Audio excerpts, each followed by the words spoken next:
2007 میں جب میں جیل سے رہا ہوا تو میں نے محسوس کیا کہ مشرف کی مخالفت میں بے پناہ اضافہ ہو چکا ہے۔ اب وہ دھاندلی کر کے بھی الیکشن جیت نہیں سکتا۔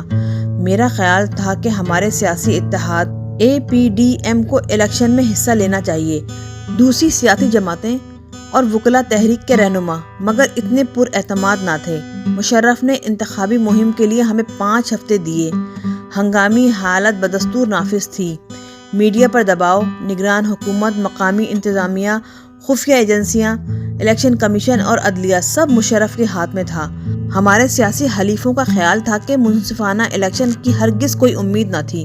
اگر وہ جیت گیا تو وہ ان انتخابات کو چیف جسٹس کے خلاف عوامی ریفرنڈم قرار دے گا اور ان کٹ پتلی ججوں کو قانونی جواز میسر آ جائے گا جنہیں وہ عدلیہ میں شامل کرتا جا رہا تھا۔ ایسا ہوا تو ایک خود مختار عدالتی نظام کی تمام امیدیں خاک میں مل جائیں گی۔ امریکہ کو اس کی ہرگز کوئی پرواہ نہ تھی۔ امریکی دفتر خارجہ آزادانہ الیکشن اور ہنگامی حالت کے خاتمے کی بات تو کرتا، لیکن ججوں، خاص طور پر چیف جسٹس کی بحالی کا کوئی ذکر نہ کرتا۔ 2011 میں وکی لیکس کے انکشافات منظر عام پہ آئے تو یہ بھی واضح ہوا کہ امریکی سفیر NW پیٹرسن چیف جسٹس کی بحالی کے حق میں ہرگز نہ تھیں۔ اگر جج بحال نہ ہوتے تو منصفانہ انتخابات کیوں کر ممکن ہوتے؟ کیا یہ بات مشرف پر چھوڑی جا سکتی تھی؟ یعنی وہ خود یہ بات طے کرے کہ آزادانہ اور منصفانہ الیکشن کے تقاضے کیا ہوتے ہیں۔ مشرف مخالف پارٹیوں کے اتحاد APDM نے 24 نومبر کو بائیکاٹ کا اعلان کیا تو حالات تیزی سے بدلنے لگے۔ پراسرار طور پر اور اچانک نواز شریف کو وطن واپسی آنے کی اجازت دے دی گئی، حالانکہ واضح طور پہ وہ 10 سال کے لیے سیاست سے علیحدگی کا سمجھوتہ کر چکے تھے۔ اس واقعے نے اس شک کو اور تقویت دی کہ پس پردہ بیرونی قوتوں کا کردار فیصلہ کن ہے۔ برطانیہ اور امریکہ سبھی سیاسی پارٹیوں پر انتخابی عمل میں شرکت کے لیے دباؤ ڈال رہے تھے۔ مقصد یہ تھا کہ نام نہاد لبرل اتحاد کی کامیابی کے بعد قانونی جواز میسر آ سکے۔ الیکشن بائیکاٹ کے اقتدام میں کلیدی کردار ادا کرنے کے بعد نواز شریف فیصلے سے انحراف کی طرف مائل ہونے لگے۔ آخر میں موصوف نے امریکہ، برطانیہ اور سعودی عرب کے سامنے گھٹنے ٹیک دیے۔ ہم سب غداری کر گئے۔ مجھے یاد ہے کہ APDM کے ایک اجلاس کے دوران وہ برطانوی وزیر خارجہ کا فون سننے کے لیے 40 منٹ تک غائب رہے۔ APDM میں شامل باقی تمام جماعتوں کی اکثریت نے اپنے فیصلے پر قائم رہتے ہوئے بائیکاٹ کیا۔ میری پارٹی اور مذہبی ہی نہیں، علاقائی اور سیکولر نظریات کے حامل جماعتیں بھی اس اقدام میں شامل تھیں۔ بعد ازاں پتہ چلا کہ سب سے اہم پشتون جماعت عوامی نیشنل پارٹی کے قائد اسفندیار ولی کو بھی امریکی دورے کے دوران الیکشن لڑنے پر مائل کیا گیا۔ 2008 کے انتخابات کا مقصد پاکستان میں جمہوریت کا قیام نہ تھا، جس کے لیے وکلا تحریک اور میری پارٹی نے سول سوسائٹی کی مدد کے ساتھ جان توڑ جدوجہد کی تھی۔ ہم لوگ بش انتظامیہ کے ساتھ مل کر ساز باز کرنے والے ذاتی مفادات کے غلام سیاستدانوں کی بے وفائی کا شکار ہوئے تھے۔ 2004 تک عراق اور افغانستان میں جنگ، تیزی سے بڑھتی انسانی حقوق کی خلاف ورزیوں اور پاکستان میں خود مختاری کی پامالی کے واقعات پر عوام کا اشتعال پہم بڑھ رہا تھا۔ عراق پر امریکی حملہ مسلم عوام کے اس خیال کو پختہ کرنے میں آخری تنکا ثابت ہوا کہ امریکہ نے اسلام کے خلاف اعلان جنگ کیا ہے۔ امریکہ کے ساتھ پاکستان کے اتحاد نے انہیں غصے سے بھر دیا، جیسا کہ ہم بعد میں ذکر کریں گے۔ وزیرستان میں مشرف کے فوجی آپریشن پر قبائلی پشتونوں نے فوج کے خلاف بغاوت کر دی۔ یہ اہم ترین موڑ ثابت ہوا۔ یہی وہ سال تھا جب CIA نے قبائلی علاقوں میں ڈرون حملوں کا سلسلہ شروع کیا۔ یہ وہی وقت تھا جب وہ جہادی گروپ جنہیں ISI اور CIA نے سوویت جنگ کے لیے تربیت دی تھی، پاک فوج کے خلاف صف آرا ہو گئے۔ ان گروپوں کے نظریاتی عنصر کے باوصف یہ لوگ پاکستانی طالبان کہلائے۔ ان میں سے ایک لیڈر الیاس کشمیری تھا، جسے ماضی میں ISI کا اعزاز یافتہ اثاثہ سمجھا جاتا تھا۔ وہ کشمیر میں جہاد کے لیے ایک گروپ میں نمایاں رہا تھا، لیکن 2004 کے بعد وہ فوج کے خلاف ہو گیا۔ 2011 کے ایک ڈرون حملے سے اپنی ہلاکت تک اس نے پاک افواج پر کئی حملے کیے۔ 2004 کے بعد فوج اور پولیس پر حملوں میں زبردست اضافہ ہو گیا۔ ISI اور FIA کے دفاتر اور پاک فضائیہ کے اہلکاروں کو نشانہ بنایا گیا۔ خود مشرف بھی ان حملوں کا ہدف رہا۔ کئی بار اس کے جان لینے کی کوشش کی گئی۔ 2009 میں آرمی ہیڈ کوارٹرز راولپنڈی کو انتہائی بے خوفی کے ساتھ ہدف بنایا گیا، جس میں 6 فوجی جاں بحق ہو گئے۔ لال مسجد کے معاملے نے بھی افواج اور پولیس کے خلاف بڑھتی ہوئی کارروائیوں میں فیصلہ کن کردار ادا کیا۔ 2007 میں فوج نے اسلام آباد کی لال مسجد میں کارروائی کی تھی۔ مسجد اور مدرسے میں محصور بہت سے طالب علم جاں بحق ہوئے۔ کئی مہینوں سے مقامی حکام اور مدرسے کے طلباء میں تناؤ بڑھ رہا تھا۔ حکومت نے معاملات کو پیچیدہ تر ہونے دیا، حالانکہ یہ وقت تھا جب محض پولیس کی مدد سے قابو پایا جا سکتا تھا۔ مدرسے کے طالب علم انتہا پسند تھے، دہشت گرد نہیں۔ صرف ان جرائم کی انہیں سزا دی جانی چاہیے تھی جو ان سے سرزد ہوئے تھے۔ یہ طالب علم مشرف کے مخالفین کو بھڑکا رہے تھے۔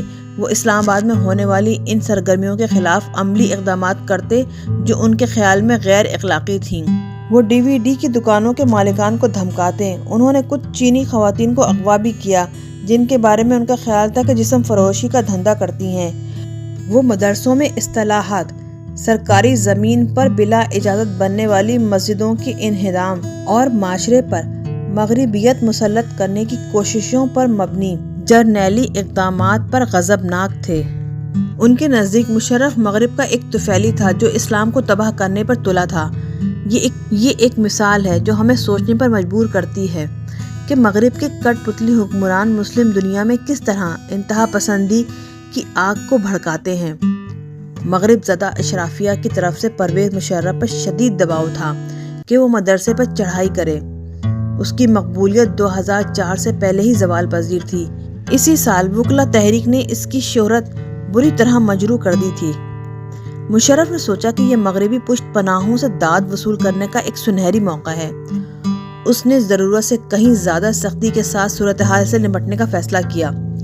سوچنے کی بات یہ تھی کہ اگر پانی، گیس اور بجلی منقطع کر دی جاتی، اگر انتظار کیا جاتا کہ طالب علموں کی ہمت کب ٹوٹتی ہے۔ آخر یہ گرمیوں کا موسم تھا، کتنے دن وہ مزاحمت کر سکتے تھے؟ جانتے بوجھتے ہوئے کہ عمارت کے اندر خواتین اور بچے بھی ہیں، اس نے فوج کو کارروائی کا حکم دے دیا۔ اس کے بعد در حقیقت کیا ہوا؟ کئی طرح کی کہانیاں بیان کی جاتی ہیں۔ مذہبی رہنماؤں کا ایک وفد بات چیت کے ذریعے معاملہ حل کرنے بھیجا گیا۔ اخبارات کے مطابق طالب علم کچھ مطالبات تسلیم کرنے پر ہتھیار ڈالنے کو تیار تھے۔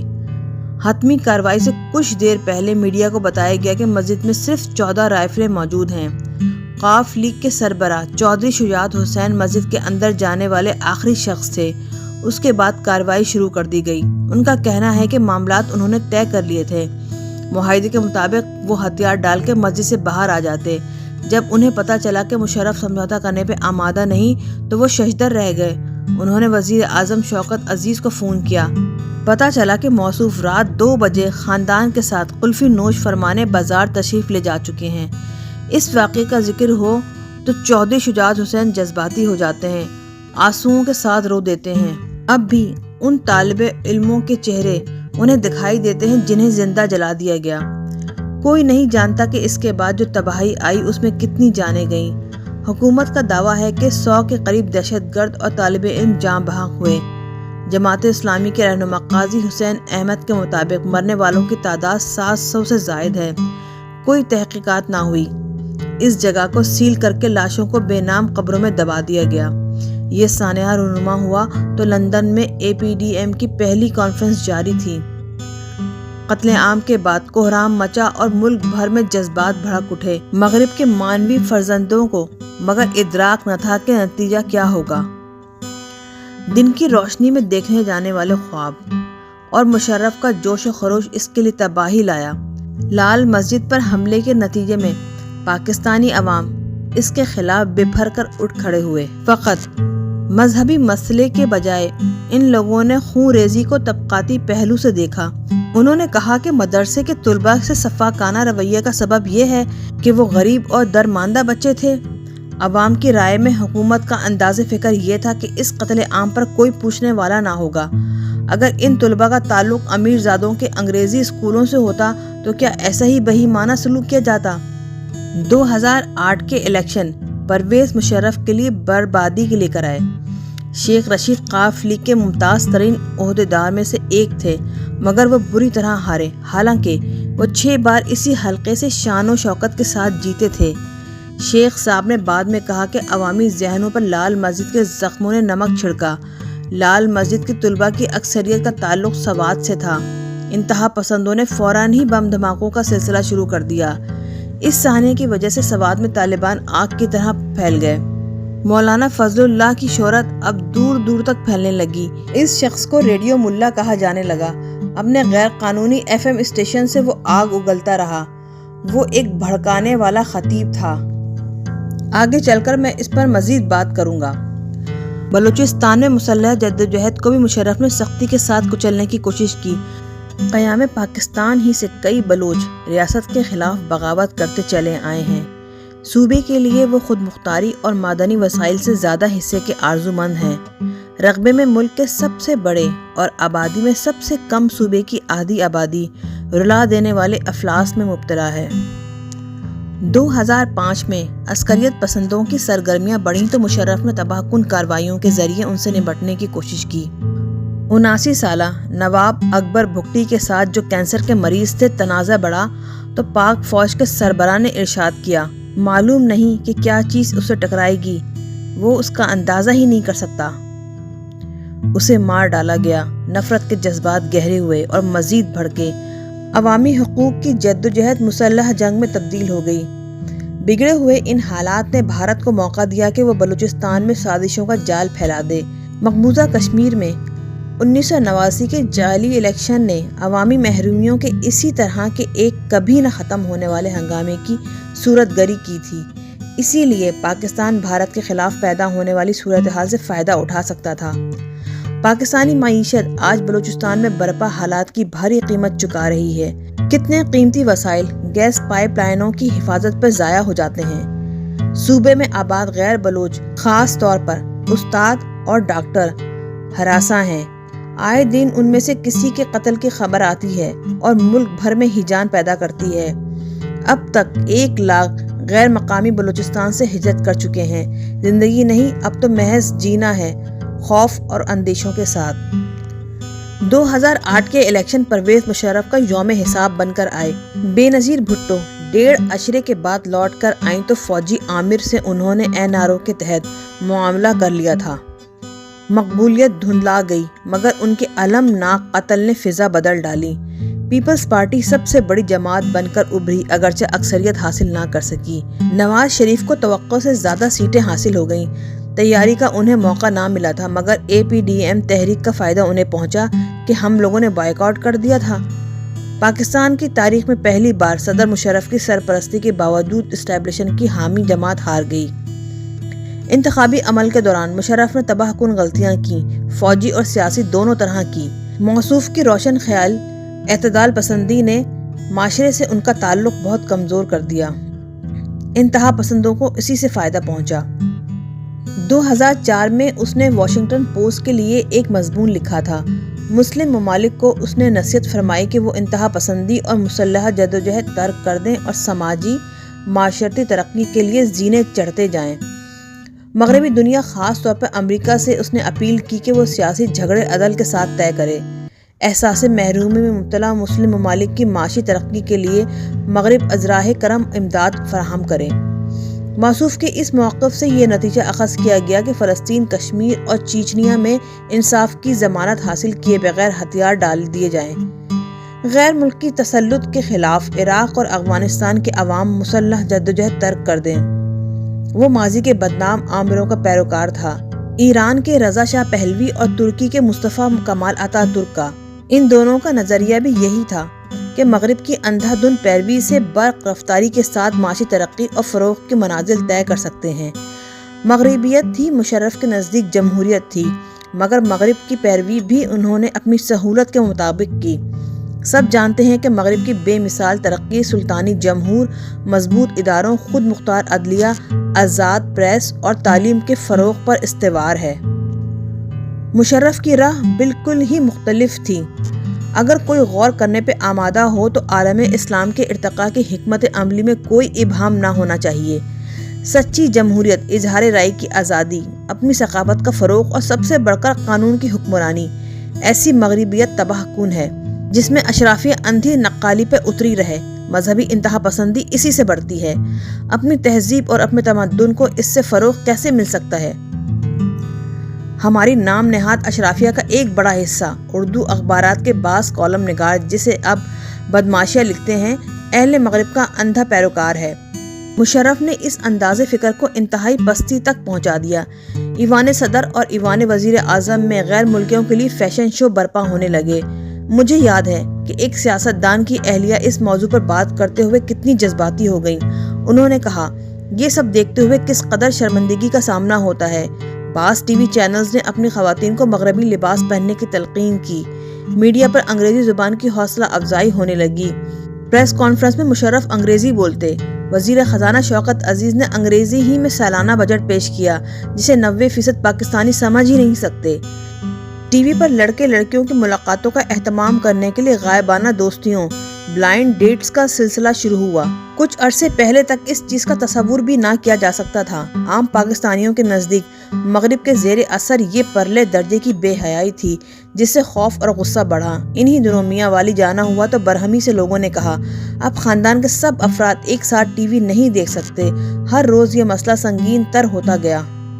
یہ دہشت گردی کے خلاف جنگ ہے جس نے پاکستان کو بدترین صورتحال میں الجھا دیا۔ زرداری حکومت ملک کی تاریخ کی سب سے ناپسندیدہ حکومت ہے۔ بے انتہا بدعنوان۔ بے نظیر بھٹو کی موت کے بعد آصف علی زرداری کاغذ کا ایک ٹکڑا دکھا کر ملک کے صدر بن گئے اور ان کے کمسن صاحبزادے پارٹی کے چیئرمین۔ ان کا دعویٰ تھا کہ یہ بے نظیر کی وصیت ہے۔ ان کی اس بات پر کوئی یقین نہیں کرتا، خود ان کی جماعت کے لوگ بھی نہیں۔ معلوم ہی نہیں کہ نام نہاد وصیت کب اور کہاں لکھی گئی اور زرداری تک کس طرح پہنچی۔ وہ کہتے ہیں کہ ایک نامعلوم آدمی نے انہیں دی تھی۔ وہ شخص کون تھا؟ کہاں سے آیا تھا؟ تحریک انصاف واحد پارٹی تھی جس نے زرداری جیسے شخص کے صدر بننے پر اسلام آباد میں احتجاجی مظاہرہ کیا۔ نئی نسل کو ہم بتا دینا چاہتے تھے کہ مجرمانہ پس منظر کے ایک شخص کو کم از کم میری جماعت قبول کرنے پر آمادہ نہیں۔ اس جلوس سے پہلے سرکاری افسروں نے مجھے اطلاع دی کہ دہشت گرد میرے در پہ ہیں۔ بارود سے بھری ایک گاڑی مجھ سے آ ٹکرائے گی۔ میں نے مگر سنی انسنی کر دی اور کسی کو بتایا تک نہیں۔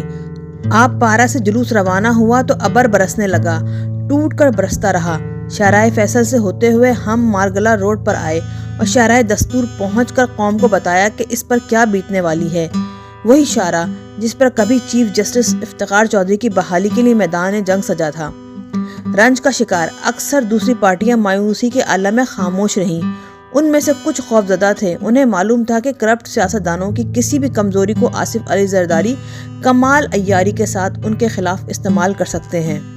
سب سے زیادہ عجیب طرز عمل میاں محمد نواز شریف کا تھا۔ اپنے اقتدار میں انہوں نے زرداری کو جیل میں ڈالے رکھا، قومی خزانے سے کروڑوں روپے ان کے خلاف مقدمات پر صرف کیے، لیکن اب وہ ان کے سب سے بڑے اور خاموش حامی تھے۔ اس شخص کے کاغذات نامزدگی پہ کوئی اعتراض تک انہوں نے نہیں اٹھایا۔ اپنا دل انہوں نے اس شخص سے صاف نہیں کیا تھا۔ مقصد صرف یہ تھا کہ زرداری کو برت کر پرویز مشرف سے نجات پائی جائے۔ انہیں خطرہ یہ بھی تھا کہ کہیں زرداری ان کے کرتوت منظر عام پر نہ لے آئیں۔ الیکشن کا ایک مثبت نتیجہ بھی نکلا۔ دہشت گردی کے واقعات میں حیران کن کمی آ گئی، اس لیے کہ زرداری اور نواز شریف انتخابی مہم کے دوران سیاسی حل پر زور دیتے چلے آئے تھے۔ یہ تاثر بھی انہوں نے دیا کہ خیبر پختونخوا میں فوجی کارروائی کے وہ خلاف ہیں۔ مئی 2005 تک ایسی صورت رہی۔ امریکی دباؤ کے تحت جب زرداری نے باجوڑ ایجنسی میں فوجی کارروائی کی اجازت دے دی، کچھ دن بعد اسلام آباد کے میریٹ ہوٹل پر خوفناک حملہ ہوا۔ یہ رمضان المبارک کا مہینہ تھا۔ افطاری کے وقت مارگلا روڈ کے نگران چوکی پر پولیس کی لاپرواہی سے فائدہ اٹھا کر بارود سے بھرا ٹرک ہوٹل کے مرکزی دروازے سے جا ٹکرایا۔ وسیع و عریض عمارت کی وسعت میں آگ کے شعلے دور دور تک پھیل گئے۔ دھماکہ اتنا شدید تھا کہ 1 کلومیٹر دور ایوان وزیر اعظم میں جاری افطار پارٹی میں افراتفری پھیل گئی۔ ہوٹل میں بہت سے غیر ملکی مقیم تھے۔ 50 آدمی ہلاک ہو گئے اور دنیا بھر میں پاکستان کا تاثر اور بھی مسخ ہونے لگا۔ اس واقعے کو باجوڑ میں فوجی کارروائی کا رد عمل قرار دیا جاتا ہے۔ زرداری عہد میں نہ صرف دہشت گردی کے تمام پچھلے ریکارڈ ٹوٹ گئے، بلکہ کرپشن بھی اس عروج کو پہنچی کہ دنیا میں اس کی مثالیں کم ہی ہوں گی، بلکہ شاید نایاب۔ ٹرانسپیرنسی انٹرنیشنل نے پاکستان کو سب سے زیادہ بدعنوان ملکوں کی فہرست میں شامل کر لیا۔ سروے ہوئے تو پتہ چلا کہ 70% پاکستانی شہری زرداری اقتدار کو پرویز مشرف کی حکومت سے زیادہ کرپٹ سمجھتے ہیں۔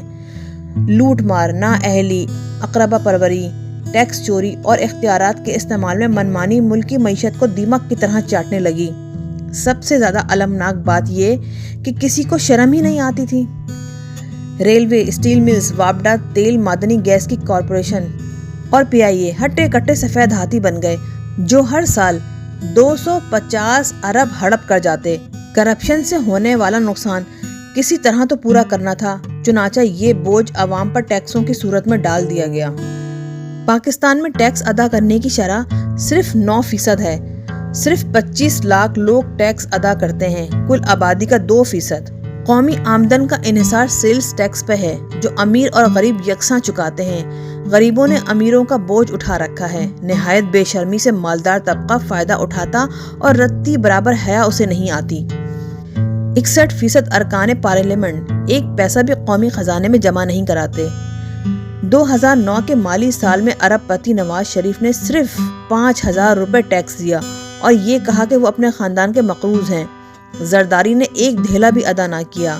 استحصال کے خون چوسنے والے عمل میں جاگیردار پیش ہیں۔ آدھی آبادی زراعت سے وابستہ ہے اور اس پر کوئی ٹیکس ہی نہیں۔ 5% زمیندار 37% زمینوں کے مالک ہیں، کچھ بھی ان پر واجب الادا نہیں ہوتا۔ صرف جہانگیر ترین جیسے چند لوگ ہیں جو رضاکارانہ طور پر ٹیکس دیتے ہیں۔ اس طرح یہ ملک چلایا جا رہا ہے۔ دہشت گردی کے خلاف جنگ کی وجہ سے امریکہ جو امداد پاکستان کو دیتا ہے، اس غلیظ نظام کے پھلنے پھولنے میں وہ مددگار ہے۔ سیاستدان اور حکمران کیوں ٹیکس دیا کریں؟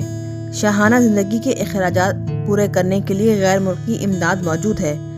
وہ معیشت کو سنوارنے کی کوشش کیوں کریں کہ امریکی لیڈروں کی مدد سے وہ لیپا پوتی کر سکتے ہیں؟ یہ صورت ایک اور سوال کو جنم دیتی ہے۔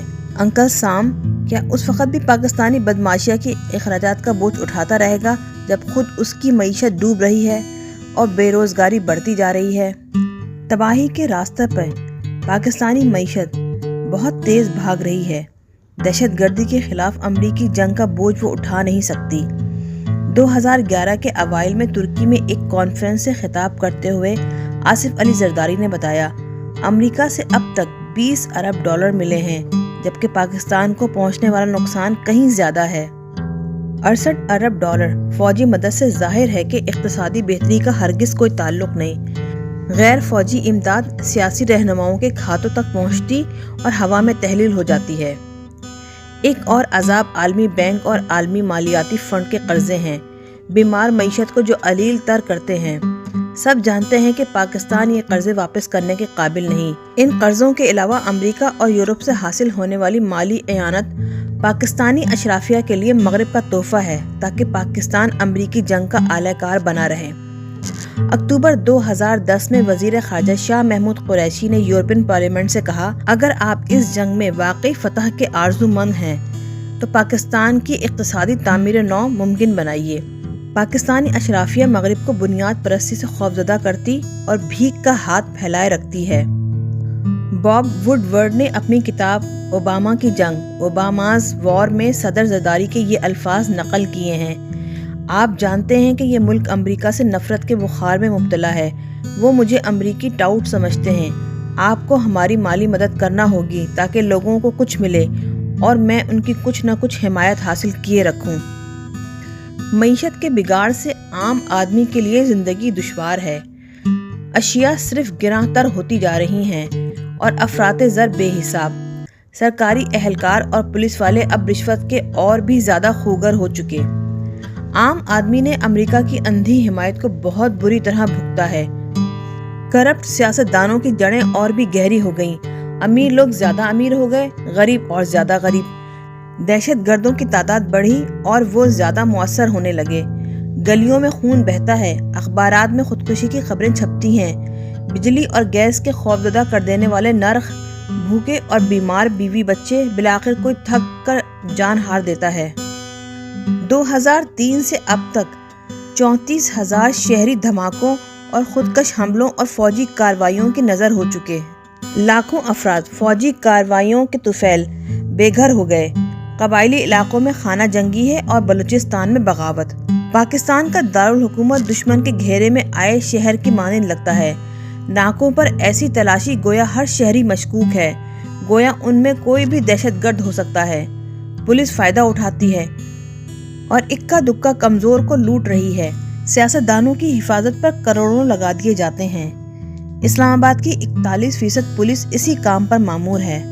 لاہور میں شریف خاندان کے گرد 900 باوردی افراد کا حصار مستقل طور پر قائم رہتا ہے۔ اقتدار میں اپوزیشن کا حصہ ہے۔ چالاک زرداری نے کرپشن کے بہت سے مواقع حزب اختلاف کو فراہم کر رکھے ہیں۔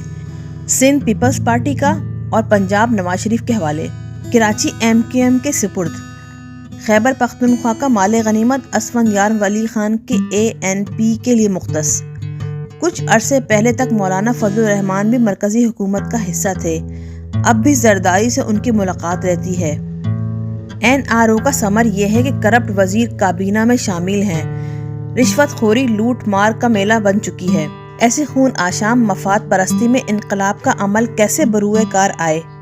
یہ ہے وہ سوال جس کا جواب ہمیں تلاش کرنا ہے۔